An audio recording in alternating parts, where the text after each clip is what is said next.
Vande Mataram students. आप लोग पहले चैप्टर में पढ़ चुके हैं कि हम लोग किस तरह से ऑर्गेनिजम्स की स्टडी करते हैं लिविंग वर्ल्ड्स में और किन किन फीचर्स के बेस पर उनको जो है हम लिविंग या डेड ऑर्गेनिज्म के रूप में क्लासीफाई करते हैं।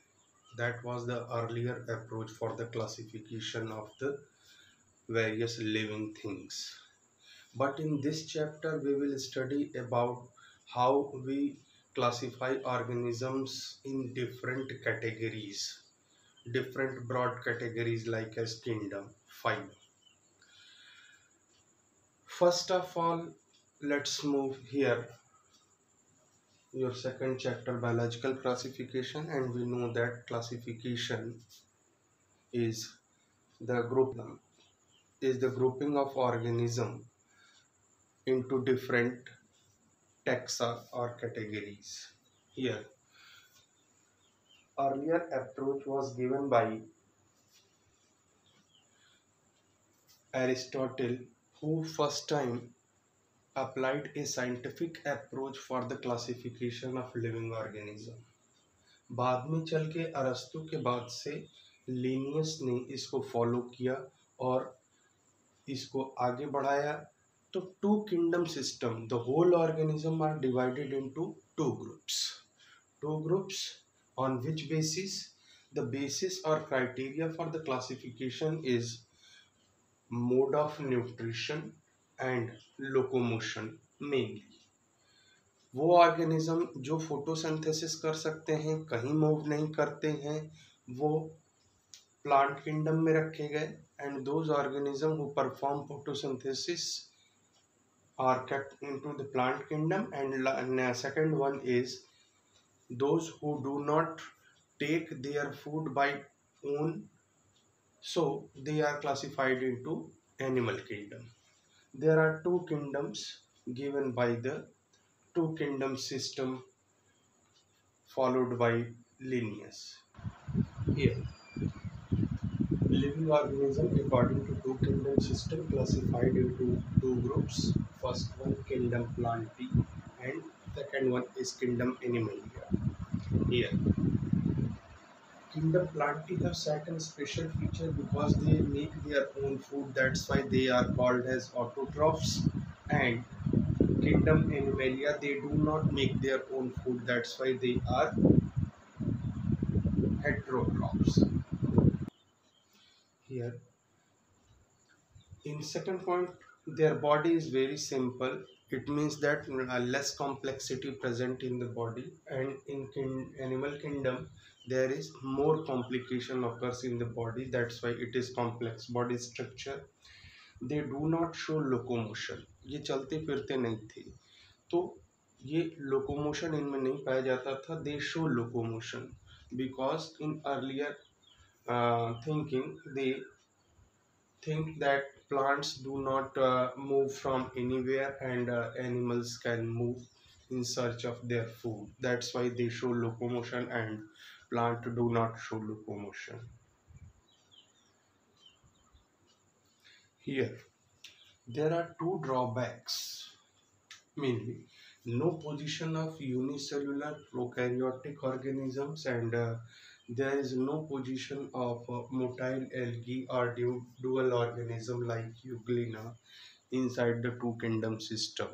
Viruses, fungi, slime mold, lichen, sponges, corals, etc. are also not classified into these two kingdom system because there is only the position occurs by the plants as well as animal, heterotrophs as well as autotrophs.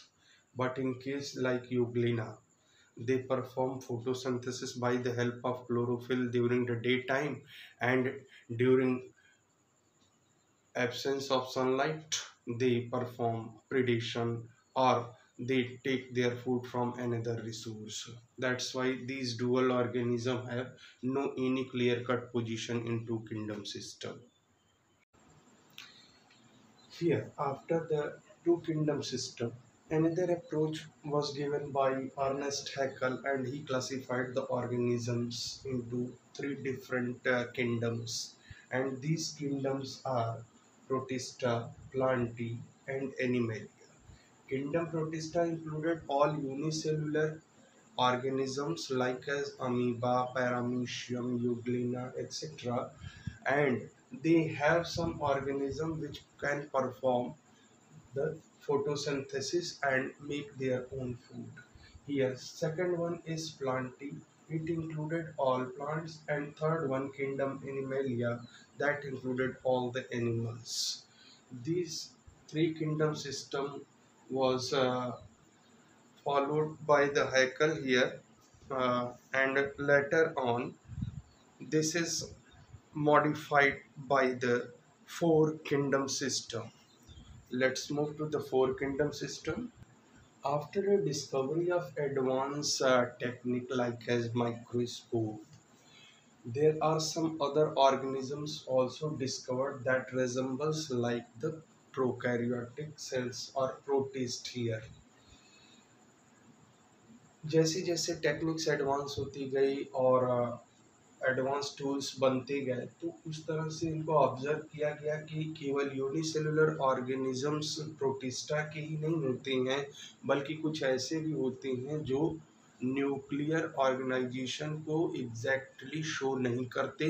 They have absence of nuclear membrane, that's why they are prokaryotes, and they put into another kingdom known as Kingdom Monera. All the prokaryotes included in them, and second one is Protista, all unicellular eukaryotic organisms like amoeba, paramecium, Plantae, and Animalia, as it is present like as the two kingdom system. तो अब यहाँ पर दो kingdom system बढ़ गया और Monera और protista. Monera में सभी प्रोकैरियोटिक ऑर्गेनिज्म आते हैं लाइक बैक्टीरिया एंड आर्कीबैक्टीरिया. सारे बैक्टीरिया मोनेरा में रखे गए. Unicellular eukaryotic organisms like amoeba, paramecium put into the protista kingdom. Here, plants included in Plantae and Animalia in Animalia kingdoms. Here, it was given by Copeland. It is another important approach after the advancement of various study tools. Here, four kingdom system. This four kingdom system later on replaced in 1969 by another scientist known as R.H. Whitaker, and he proposed five kingdom system. Here the five kingdom system, as I already told you, given by the R.H. Whitaker in 1969, and this five kingdom system is more advanced than another four and three as well as two kingdom system, because it is based upon those criteria which was not discussed earlier classifications, like as the cellular structure, body structure, and their advanced complications, mode of nutrition, ecological lifestyle, as well as the interrelationship among the two kingdoms or phylogenetic relations.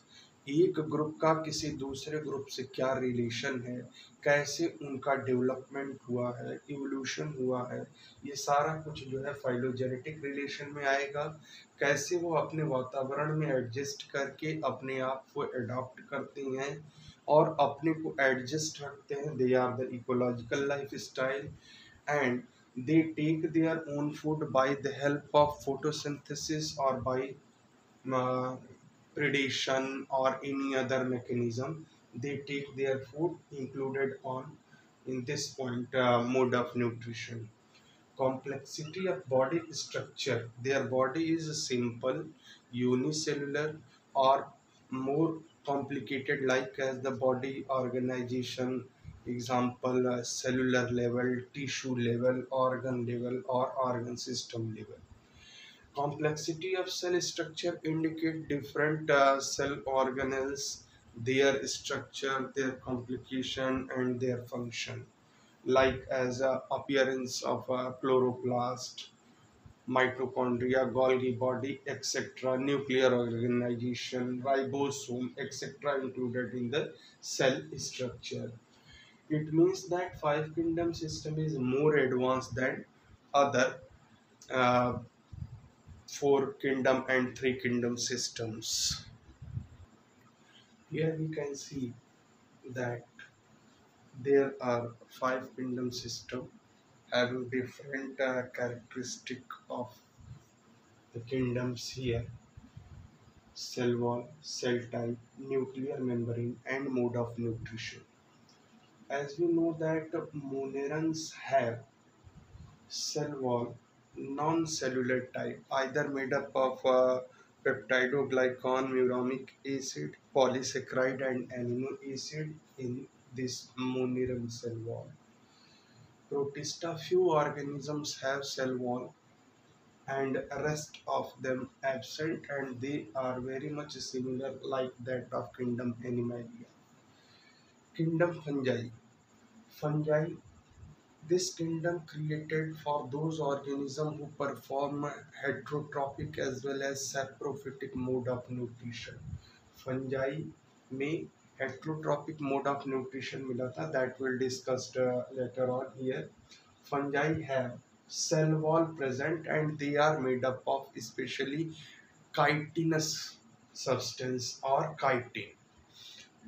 Plantae, they have cellulose cell wall, and in Animalia cell wall absent.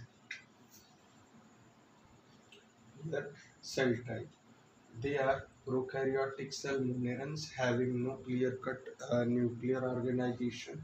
Here Protista, eukaryotic, and rest of all the kingdoms have eukaryotic cell organization having a developed nucleus. Nuclear membrane only absent in monerans and present all the four kingdom. Here both, it means that the nutrition performed by the monerans is both photosynthetic as well as heterotrophic mode of nutrition. They also perform parasitic because some bacteria causes diseases and they act as a parasite in various kinds of organism like plant and animal. तो bacteria जो है दोनों तरह के mode of nutrition show करते हैं, like as protista here. Protista में भी दोनों तरह के मोड ऑफ न्यूट्रिशन मिलेंगे, ऑटोट्रॉपिक एंड हेट्रोट्रॉपिक। मतलब यूग्लिना है तो फोटोसिंथेसिस करके भोजन बनाता है, नहीं नॉर्मली अमीबा है तो वो कैप्चर करके खाता है। तो इस तरह से देखा जाए तो दोनों जो है ऑर्गेनिजम्स, इस तरह से देखा जाए तो इसमें दो जो है मोड ऑफ न्यूट्रिशन पाए जाएंगे। Fungi have also mode of nutrition but they do not show any hate photosynthetic nature. कोई भी अपने से भोजन नहीं बनाता है, हमेशा दूसरों से ही भोजन लेते हैं। They are heterotrophs and they perform saprophytic mode of nutrition. मरे हुए सड़े गले पदार्थों से अपने लिए भोजन प्राप्त करते हैं। किसी चीज़ को सड़ाते हैं, डिकम्पोज करते हैं, तो भी ये उसी से अपना भोजन और एनर्जी प्राप्त करते हैं। Plantae, as we know that they perform photosynthesis, that's why they are autotrophs. Animalia, they also take their food from another resources, and these resources, if taken by as whole inside the body in 5 steps, like as intake of food, digestion of food, thereafter breakdown of food, and absorption and assimilation of food. Such steps present in holozoic mode of nutrition here, and that was discussed earlier. In this holozoic mode of nutrition, all kinds of animal included. Here, the first kingdom system. Here, Monera. Monera is the first kingdom given by the Whitaker because all the simplest organism having no much more complication included in this kingdom. And bacteria is the sole member of this kingdom. सारे bacteria को इसी kingdom में रखा गया था, इसीलिए ये जो पूरा किंगडम है यूनिसेल्युलर प्रोकैरियोटिक ऑर्गेनिजम्स का किंगडम है। अब ये किंगडम पृथ्वी पे हर जगह पाए जाते हैं। इनके organisms occurrence they occurs both in normal habitat and as well as abnormal habitat. Here in normal habitat they present in soil, water or air, and in abnormal habitat they present in marshy area, high temperature like as hot springs and alkaline water. In these harsh habitat bacteria no such type of simple bacteria occurs. Example here Eubacteria, this one, and here example Parkibacteria, harsh habitat bacteria. They have normal habitat and there is abnormal habitat. This one. तो देखा जाए तो दोनों के habitat में अंतर है, लेकिन पाए ये सब जगह जाते हैं, जमीन पे, पानी में और हवा में। मार्शी एरिया दलदल में भी मिलेंगे जहाँ मीथेन प्रोड्यूस होती है अधिकतर। हाई टेम्परेचर वाले वाटर हॉट स्प्रिंग में मिलेंगे, एल्कलाइन वाटर में मिलते हैं। तो ये हर जगह पाए जाते हैं। In kingdom Monera certain general features are here, and first we discuss about those general features which present in the cells here. Prokaryotic nature, it means that there is no clear cut nuclear membrane present. That's why nuclear organization or nucleus absent in the prokaryotic cells. Here they are basically unicellular. इनकी जो body होती है अधिकतर एक ही cell की होती है, तो ये बेसिकली यूनिसेलुलर होते हैं। और उसका भी नेचर क्या है? Absence of nucleus, that is prokaryotic nature. Cell surface की अगर बात की जाए तो सेल सरफेस के ऊपर चिपचिपा जो म्यूसिलेज का कवर पाया जाता है, जिसके कारण ये डिहाइड्रेट नहीं होते हैं, वाटर रिटेन किए रहेंगे और अपने आप को हाइड्रेटेड रखते हैं, as well as they help in the adhering from a substance. किसी भी चीज से ये चिपकने में इनको हेल्प करेंगे। तो इनमें म्यूसिलेज की कवरिंग पाई जाती है। इनमें स्पेशल सेल वॉल मिलती है and cell wall have peptidoglycan. Peptidoglycan के रूप में म्यूरामिक एसिड पाया जाता है, जो खुद ही दो स्पेशल केमिकल्स से कंस्ट्रक्टेड होता है। N acetyl muramic acid commonly known as NaR and N acetyl glucosamine NaG, NaG, both present in the cell wall of bacteria normally. And let's move to the another features of the prokaryotic organization here, kingdom Monera. After the cell wall organization, nucleus absent, real nucleus not present because nuclear membrane totally absent. The genetic material present inside a jelly-like liquid in the central part of the cell. बीच में एक जो है nucleus की जगह पे गाढ़ा जो है एक सब्सटेंस मिलेगा, जिसमें कि इनका जेनेटिक मटेरियल पाया जाता है। जेनेटिक मटेरियल होता है डबल स्ट्रैंडेड DNA। ये DNA जिस पार्ट में मिलता है उस सेंट्रल पार्ट को हम लोग न्यूक्लियोइड कहते हैं। Nucleoid just similar like that of nucleus, having the genetic material and also control all the activity of cell, but nuclear membrane is absent, so they are known as nucleoid.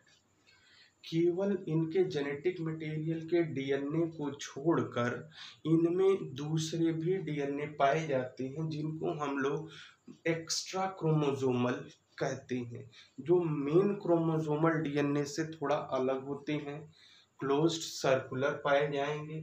और सबसे बड़ी property ये है कि ये अपने आप को डबल कर सकते हैं, रेप्लिकेट करते हैं, पावर ऑफ रेप्लिकेशन इनमें अधिक पाया जाता है, तो ये अपनी आइडेंटिकल कॉपीज बना सकते हैं।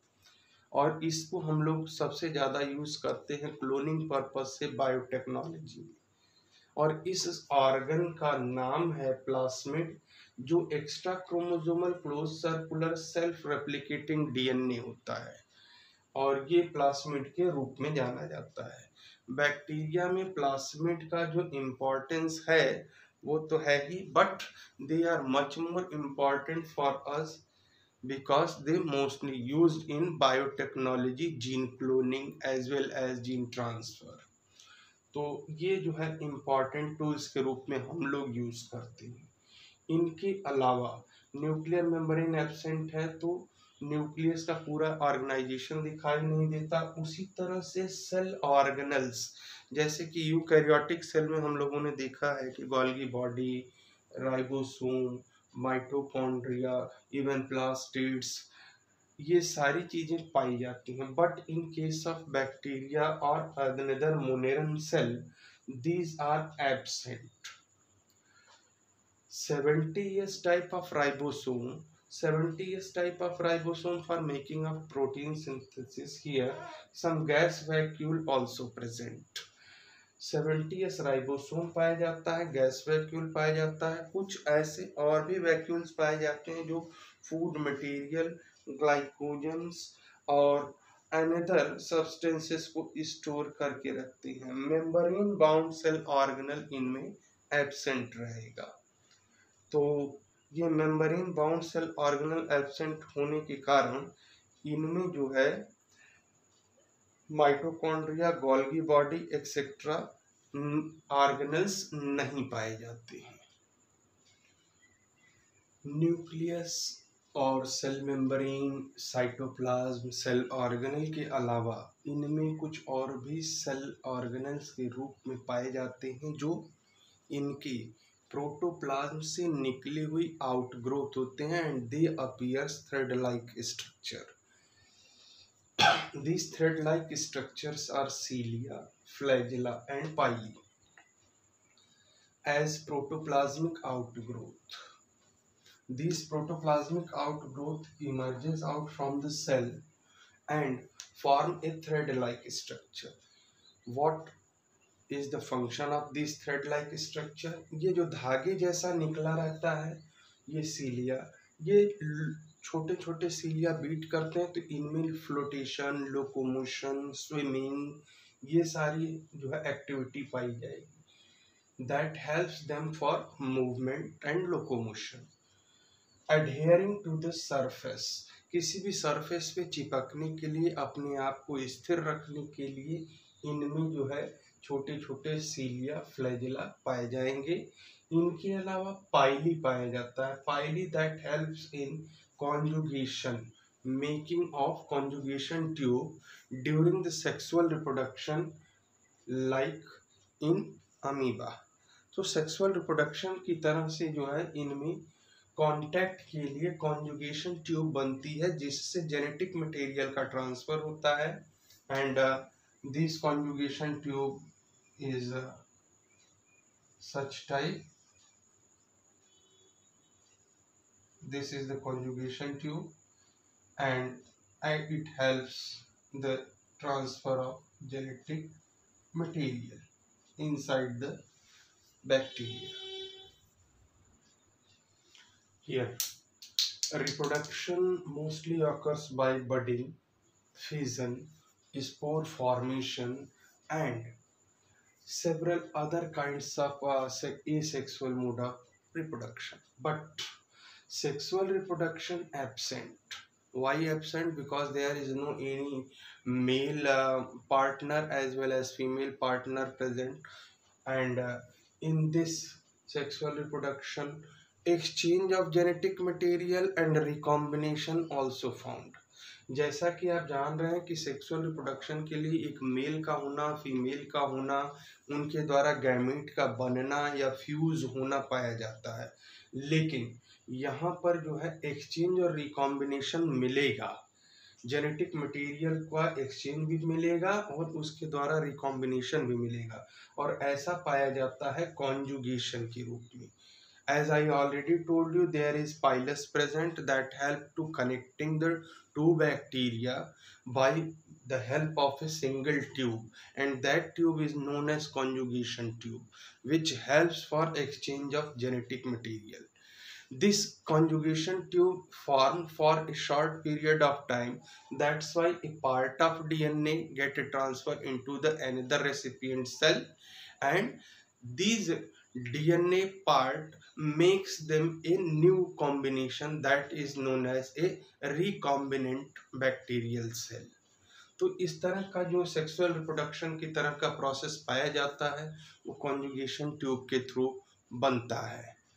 तो इसमें हम ये तो नहीं कह सकते कि पूरी तरह से सेक्सुअल रिप्रोडक्शन प्रेजेंट है, बट कॉन्जुगेशन ट्यूब का formation, exchange of genetic material and recombination of genetic material indicates sexual reproduction like here in conjugation. This is the structure of a Monneron cell. Monneron cell, it means that bacterial cell. Bacteria, because bacteria is the sole member of this Monera kingdom. So here we can observe the unicellular bacteria. In this structure we can clearly observe a outermost dotted structure known as mucilage covering। बाहर mucilage की cover मिलती है, उसके भीतर एक cell wall मिलेगी, and you know that there is NAM and NAG, both are included muramic acid in peptidoglycan। इनके बाद सेल के इंटरनल पार्ट में मिलता है प्लाज्मा मेम्ब्रेन, और इसी प्लाज्मा मेम्ब्रेन की आउटग्रोथ के रूप में निकला रहता है फ्लैजिला और पाइलस। फ्लैजिला और पाइलस ये दोनों पाए जाते हैं। ये कॉन्जुगेशन ट्यूब रिप्रोडक्शन में हेल्प करेगा, और फ्लैजिला जो है इनके लोकोमोशन और स्विमिंग में हेल्प करता है। सेल के अंदर अगर चलते हैं तो एक लिक्विड भरा होता है, जिस लिक्विड को हम लोग कहते हैं साइटोप्लाज्म, और इस साइटोप्लाज्म में बहुत सारे सेल ऑर्गेनल एब्सेंट होते हैं। सिंपली कुछ ग्लाइकोजन वैक्यूल, गैस वैक्यूल इनके अंदर पाई जाएगी, और छोटे छोटे सेल ऑर्गेनल के रूप में मिलता है ribosome. 70s type of ribosome here makes aggregate assembly known as polyribosome. Polyribosome के रूप में मिलेंगे। पूरी सेल वॉल को अगर प्लाज्मा मेम्ब्रेन को ऑब्जर्व किया जाए तो ये प्लाज्मा मेम्ब्रेन भीतर की ओर फोल्ड होकर क्वाइल्ड स्ट्रक्चर बनाती है, and this coiled structure is known as mesosomes. Mesosomes, it have respiratory enzyme, that's why they help in respiration में ये हेल्प करता है। इनके अलावा मीजोसोम से आगे फिर बढ़ने पर साइटोप्लाज्म में ही डीएनए मिलता है, जो नॉर्मल डीएनए से अलग बाहर साइटोप्लाज्म में है, इसीलिए एक्स्ट्रा क्रोमोसोमल डीएनए कहा जाता है, जिसके पास अपने से रेप्लिकेट करने की प्रॉपर्टी होती है, and this is called plasmid. ये प्लास्मिड होता है, हर बैक्टीरियल सेल में नहीं मिलता बट मोस्टली पाया जाता है, जो रेप्लिकेशन कर सकता है। इनके अलावा बीच में अगर ऑब्जर्व करते हैं तो यहाँ रेड कलर्ड रीजन जो दिखाई दे रहा है किसी मेम्ब्रेन बाउंड या न्यूक्लियर मेम्ब्रेन से बंधा हुआ नहीं है, तो ये केवल डेंस स्ट्रक्चर बीचों बीच पाया जा रहा है, जिनको हम लोग नाम देते हैं न्यूक्लियोइड, और न्यूक्लियोइड के अंदर ही बैक्टीरिया का मेन क्रोमोसोमल डीएनए पाया जाता है, जो रिप्रोडक्शन में, एक्सचेंज ऑफ जेनेटिक मटेरियल में हेल्प करता है। तो ये पूरा मोनेरन सेल का डायग्राम है, जिसमें आप देख रहे हैं सीलिया, फ्लैजिला भी पाया जा रहा है। फ्लैजिला के अलावा pilus, mesosomes, plasmid, chromosomal DNA, nucleoid सब कुछ मिल रहे हैं, लेकिन क्लियर कट अलग अलग सेल ऑर्गेनल्स नहीं मिल रहे हैं, क्योंकि वो एब्सेंट पाए जाते हैं। सेल के पूरे स्ट्रक्चर को देखने के बाद ये पता चलता है कि इनके ऊपर जो ऊपर कवरिंग पाई जाती है वो म्यूसिलेज की पाई जाती है, and that outermost covering is called as glycocalyx. ये ग्लाइकोकैलिक्स की कवरिंग होती है जिसमें पॉलीसेकेराइड अधिक मात्रा में और पॉलीपेप्टाइड भी कम मात्रा में पाया जाता है। That's why they are rich in polysaccharide. Mucilage की कवरिंग को दो पार्ट में डिवाइड करते हैं, तो एक लूज शीट के रूप में मिलती है। लूज शीट के रूप में चिपचिपी पतली लेयर होती है, तो ये थिन पाई जाती है, और बाकी दूसरी लेयर थिक पाई जाती है। This is thin layer and this is thick layer. Thin layer loose sheet called slime layer, and tough polysaccharide thick sheet called as capsule. तो ये दोनों कवरिंग जो है बैक्टीरिया की सेल वॉल पर पाई जाएगी, और ये उनमें क्या फंक्शन प्ले करते हैं that is already given here. They prevent from desiccation और डिहाइड्रेशन। बैक्टीरिया की सेल को सूखने, डिहाइड्रेट होने से बचाती है। प्रिवेंट फ्रॉम टॉक्सिन्स, कोई हानिकारक पदार्थ जो आता है जो इनकी सेल को हार्मफुल या डैमेज कर सकता है, सेल के लिए हार्मफुल होता है, तो उनसे ये प्रोटेक्ट करता है। और दूसरी बात, ये चिपचिपे होते हैं तो किसी भी सरफेस से आसानी से चिपक जाते हैं, तो ये अटैचमेंट में, आयन एक्सचेंज में हेल्प करते हैं। आयन एक्सचेंज में हेल्प करते हैं, और अटैचमेंट में कहीं भी ये जो है जाएंगे, चिपक जाएंगे, तो वहाँ पे उस सरफेस पे अपना जो है ये मल्टीप्लाई करते हैं। तो ये इनको जो है एडहेयरिंग में हेल्प करता है और डेसिकेशन से प्रिवेंट करता है। तो ये सेल वॉल के ऊपर पाई जाती है चिपचिपी म्यूसिलेज की कवरिंग, ग्लाइकोकैलिक्स कहा जाता है। शेप, साइज, स्ट्रक्चर और जनरल फीचर्स की हमने बात की, तो वो मोनेरन सेल के लिए था। और मोनेरन्स को दो भागों में बांटा गया है, पहला यूबैक्टीरिया और दूसरा archaebacteria. Eubacteria, they are the real bacteria and mostly they are the similar exact like monerans. तो मोनेरन सेल की जो भी बात की गई है वो सब यूबैक्टीरिया में पाए जाते हैं। अकरेंस एवरीवेयर होता है, हर जगह ये पाए जाएंगे। साइज की बात करते हैं तो साइज 1.1 to 30 माइक्रोमीटर तक पाई जाती है। Smallest bacteria Dialister pneumosintes 0.1 micrometre का होता है, और largest they are the Borrelia recurrentis 10 to 30 micrometre का ये पाया जाता है। इनमें छोटे भी होते हैं, और साथ ही साथ कुछ बैक्टीरिया जो है multi cellular appearance, filamentous appearance भी शो करते हैं, लाइक एज बिगियोटा मिराबिलिस। बिगियोटा मिराबिलिस ये थ्रेड लाइक स्ट्रक्चर शो करेंगे, और इनकी लेंथ जो है वेरी करती है 750 माइक्रोमीटर तक, 750 माइक्रोमीटर तक बिलोंग करेगी। लेकिन यूनिसेल्युलर की ही बात की जा रही है। यूनिसेल्युलर में ये दो मिलते हैं, स्मॉलेस्ट एंड लार्जेस्ट। अब हम शेप के ऊपर चलते हैं, साइज के बाद शेप में आएंगे। शेप में बहुत ही ज़्यादा डाइवर्स नेचर इनमें पाया जाता है। शेप के रूप में देखा जाए तो इनको चार बेसिक भागों में बांटा जाता है। चार ही नहीं बल्कि ये और भी पार्ट्स में पाए जाते हैं, but 4 are mostly present. They are rod shape structure, rod shape structure they known as bacillus shape of bacteria. Example lactobacillus, they are rod shape here. In this one, second part, that is a rounded or spherical structure present, and they are known as coccus.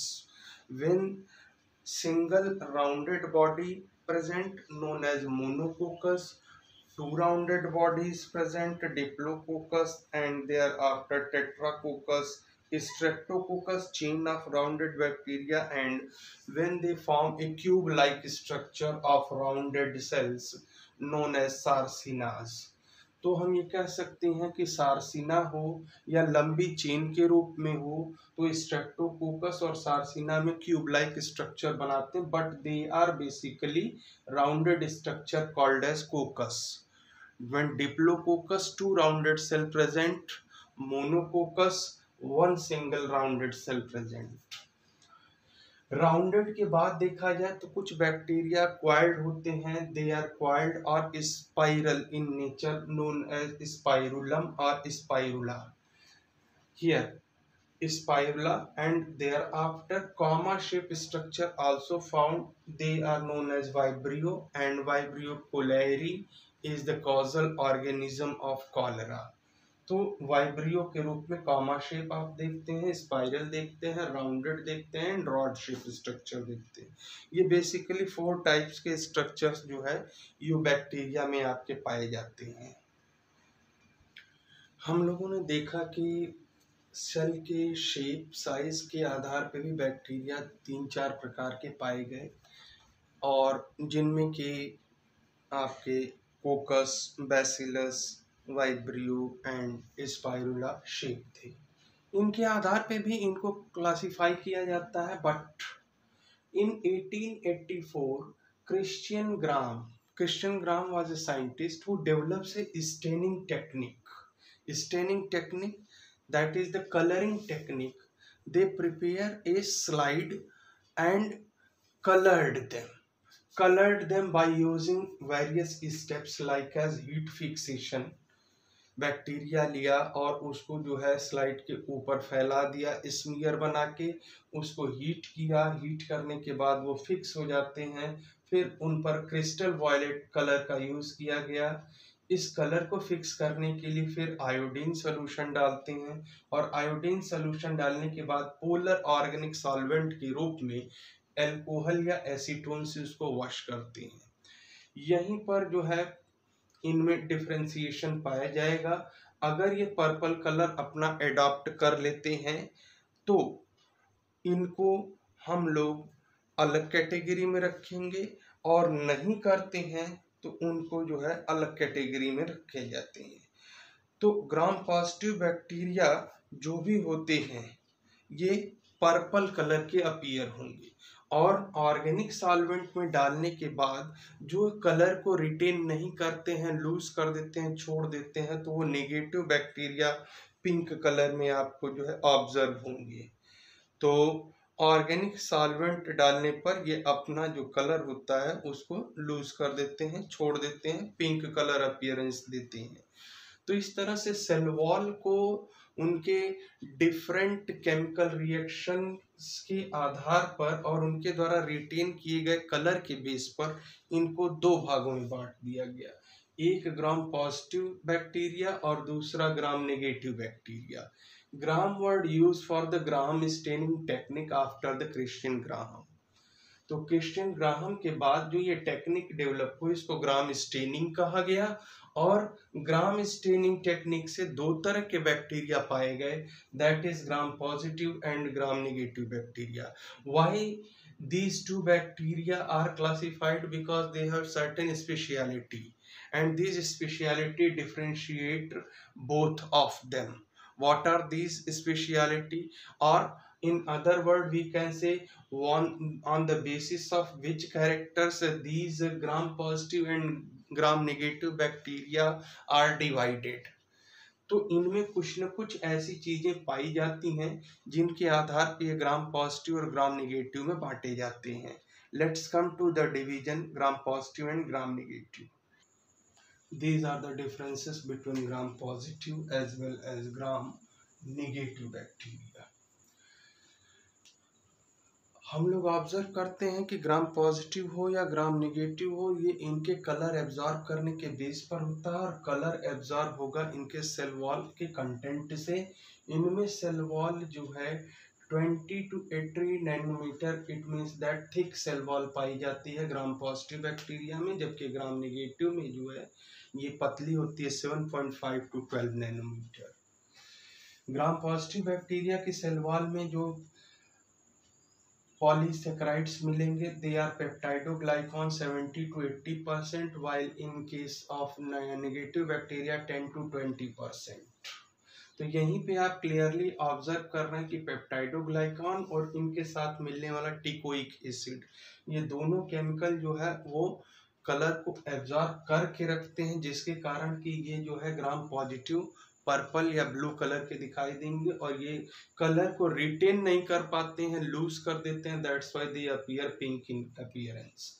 Lipid content low होता है 1.1 to 5% and 20 to 30% high in gram negative bacteria.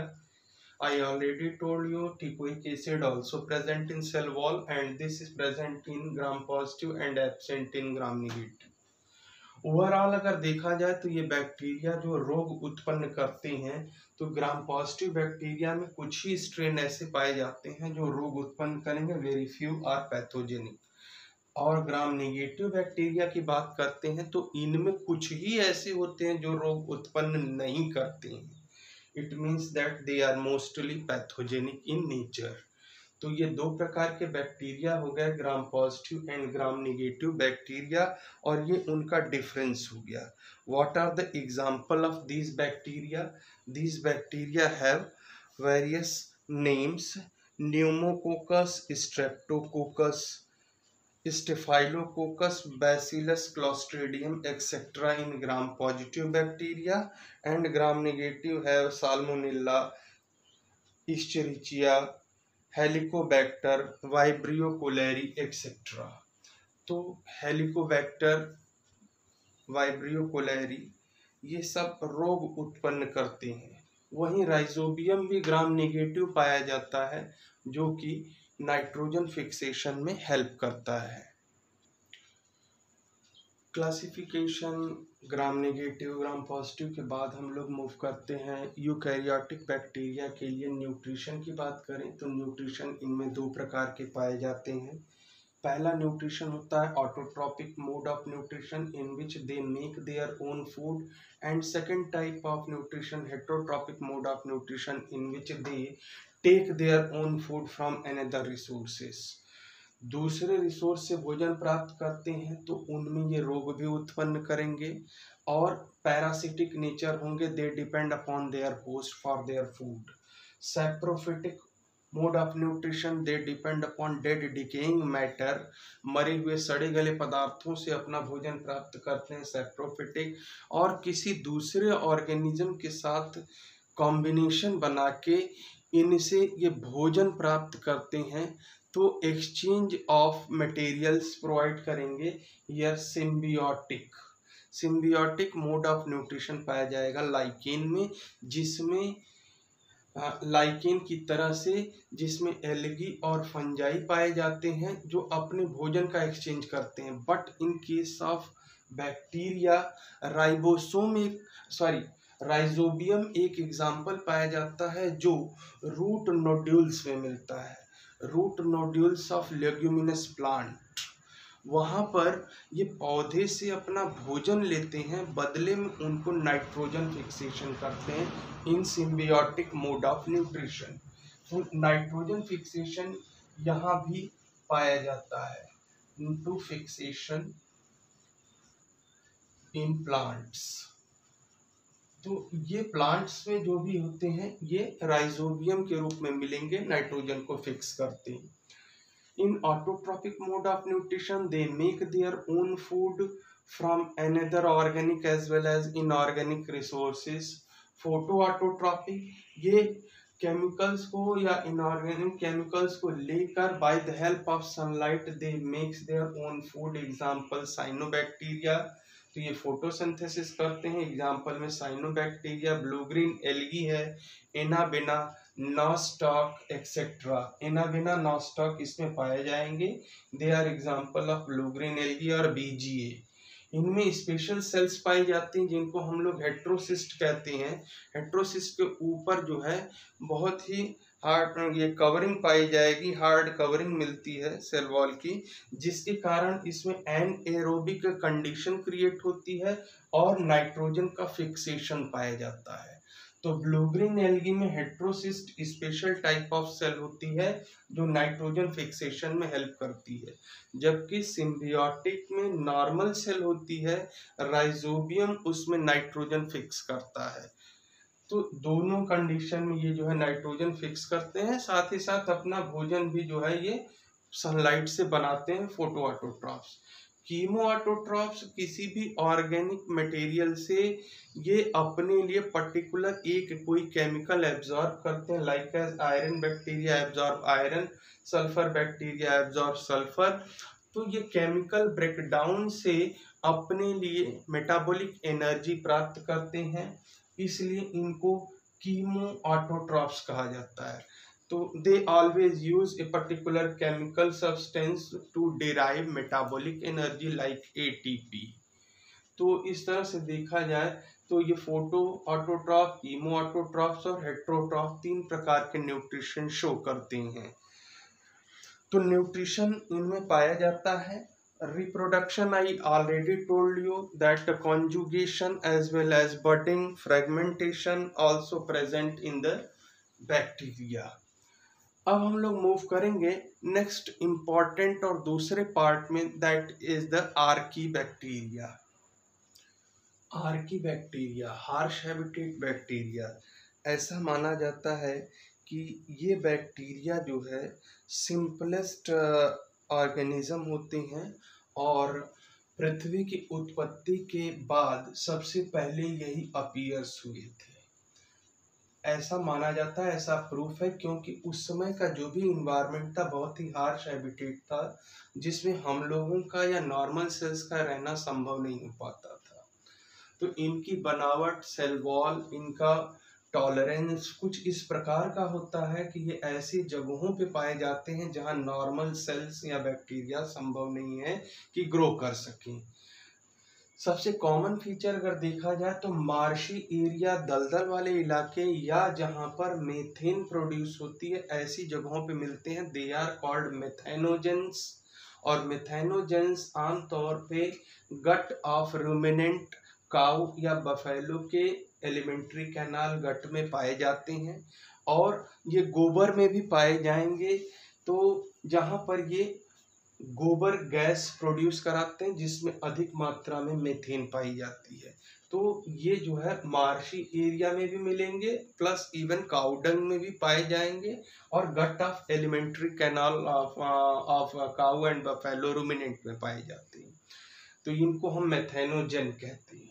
मेथेनोजेन के अलावा ऐसी जगहों पे जहाँ बहुत ही temperature high होता है, हॉट स्प्रिंग, तो हाई टेम्परेचर पर भी ये बैक्टीरिया एग्जिस्ट करते हैं। They are thermo acidophilus bacteria. ये वैसे बैक्टीरिया हैं जो हाई टेम्परेचर पर एग्जिस्ट करेंगे, और इनके अलावा एक्सट्रीम साल्टी वाटर, जहाँ पर कि बहुत ज़्यादा साल्ट का कंसंट्रेशन पाया जाता है, नॉर्मली सेल्स वहाँ पे डालने पे डिहाइड्रेट हो जाएंगी, गल जाएंगी या ख़त्म हो जाएंगी, but they can survive, they are known as halophiles. तो ये साल्ट वाली कंडीशन में भी जो है एक्सट्रीम साल्टी कंडीशन में ये पाए जाते हैं। तो इस तरह से देखा जाए तो आर्की बैक्टीरिया और harsh habitat bacteria, they are very much similar but their adaptation is quite different from the eubacteria. Here marshy area, they are methanogen, hot spring, they are thermoacidophilus, and extremely salt water condition और alkaline condition हेलोफिल्स can survive. तो 3 प्रकार की bacteria पाए जाते हैं Archie bacteria के रूप में, and they are suppose to be very ancient than the eubacteria, and they appears first. अब हम बैक्टीरिया की बात करते हैं, तो बैक्टीरिया की तरह से ही इनमें कुछ और भी ऑर्गेनिज्म पाए जाते हैं जो केवल रोग उत्पन्न करते हैं, और उनमें सेल वॉल नहीं मिलती है और बिना ऑक्सीजन के वो सरवाइव कर सकते हैं। They are commonly called as mycoplasma.